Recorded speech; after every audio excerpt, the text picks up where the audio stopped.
Hi guys, இன்றைக்கி நான் பேச போகிற டாபிக் என்னன்னாக்கா யோகா பற்றி பேச போகிறேன்.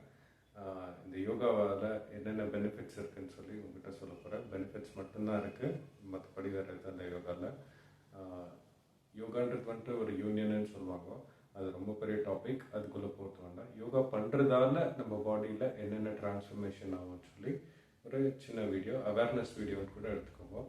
இப்போது இவன் எதுக்குறா யோகா பற்றி சொல்கிறான், நம்ம ஏன் கேட்கணும்னு சொல்லியெல்லாம் யோசிக்க வேண்டாம். இப்போ நீங்கள் காற்றுல வந்துட்டு பிரேக்ஃபாஸ்ட் பண்ணல, மத்தியானம் லன்ச் பண்ணலன்னு வச்சுக்கோங்களேன். பக்கத்தில் இருக்கிறவங்க வந்து உங்களுக்கு ரிமைண்ட் பண்ணுவாங்க என்ன சாப்பிடலையான்னு சொல்லிட்டு. ஸோ அவங்க சாப்பிடலையான்னு கேட்குறது வந்துட்டு எதுக்குனாக்கா உங்களை நீங்கள் மெயின்டைன் பண்ணுறதுக்கு அவங்க ரிமைண்ட் பண்ணிகிட்ருக்காங்க பக்கத்தில் இருந்து. அந்த மாதிரி நான் வந்து உங்களுக்கு ரிமைண்ட் பண்ணிகிட்ருக்கேன்னு நினச்சிக்கோங்க, மற்றபடி வேறு ஒன்றும் இல்லை. இப்போ யோகான்றது என்னன்னாக்கா, இப்போது எக்ஸாம்பிள் நான் எப்படி கொடுக்குறேன். இப்போ நான் உங்களுக்கு ஒரு வண்டி கொடுக்குறேன்னு வச்சுக்கோங்க. இப்போ அந்த வண்டி உங்களுக்கு ஃபஸ்ட்டு ஓட்ட தெரியல, கொஞ்ச நாள் கழிச்சு ஓட்ட கற்றுக்குனீங்க. ஓட்ட கற்றுக்கின பிற்பாடு எந்தெந்த ஒரு பள்ளத்தில் இருப்பீங்கோ, ஒரு சேத்துல விட்டுடுவீங்கோ. ஸோ அந்த மாதிரி வண்டி ஓட்ட டேமேஜ் ஆகும். டேமேஜ் ஆன பிற்பாடு உங்களுக்கு பர்ஃபார்மன்ஸ் வண்டி இது கம்மியாகிடும். கம்மியாயிடுச்சுன்னா என்ன பண்ணுவீங்க, நீங்கள் அதே வண்டி வச்சுட்டு ஓட்டிகிட்டு இருக்கீங்க இல்லை. ஸோ நீங்கள் என்ன பண்ணுவீங்க, சர்வீஸ் ஸ்டேஷனில் வண்டி எடுத்துகிட்டு போய் கொடுப்பீங்க.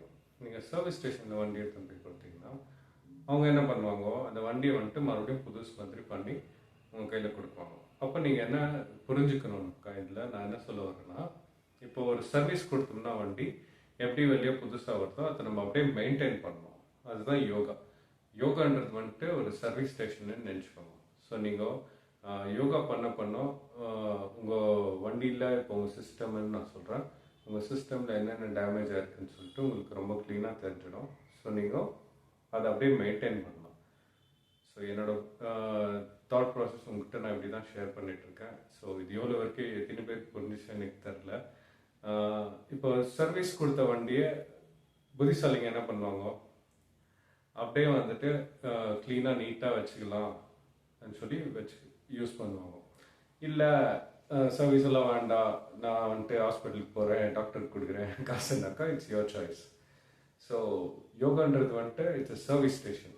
உங்களுக்கு பாடியில் வந்து எந்தெந்த டேமேஜ், எப்போ டேமேஜ் ஆகிட்டுருக்கு, எவ்வளோ டேமேஜ் ஆகிட்டுருக்குன்னு சொல்லி சர்டன் அவேர்னஸ், சர்டன் நாலேஜ் வந்துட்டு அது இட் கிவ்ஸ். உங்கள் சிஸ்டமில் நீங்கள் யோகா பண்ணிகிட்டு இருக்கும் போதே உங்களுக்கு ஒரு சர்டன் அவேர்னஸ் வந்துடும்.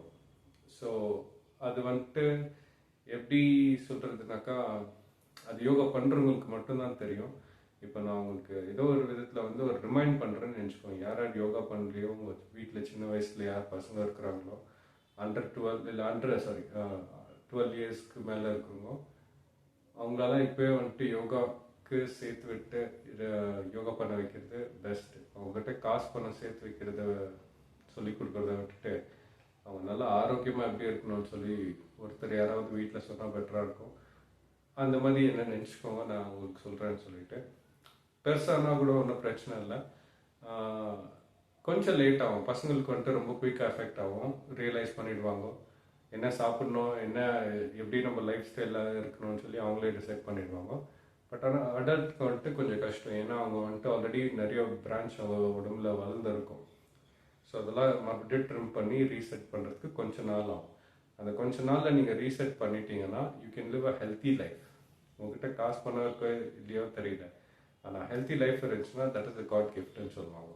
ஸோ யோகா இஸ் அ டூல்ஸ்ன்னு சொல்கிறேன்னாக்கா இட்ஸ் அ கிஃப்ட். இப்போ நான் உங்களுக்கு சொல்லிட்டு இருக்கிறது அதுதான், முடிஞ்ச அளவுக்கு யூஸ் பண்ணிக்கோங்க.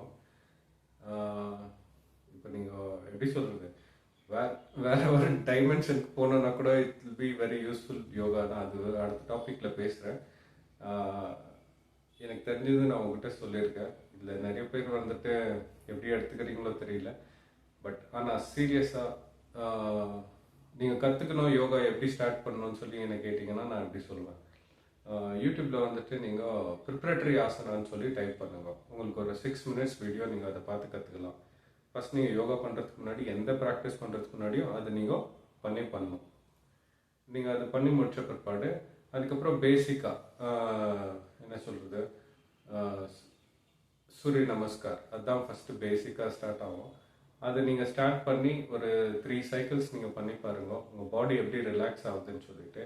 உங்கள் பாடி ரிலாக்ஸ் ஆயிடுச்சுன்னா நீங்கள் ரிலாக்ஸாக இருக்கிறீங்கன்னு அர்த்தம். நீங்கள் ரிலாக்ஸாக இருந்தால் உங்கள் பக்கத்தில் இருக்கிறவங்க எல்லாரும் ரிலாக்ஸாக இருக்கிறாங்கன்னு அர்த்தம்.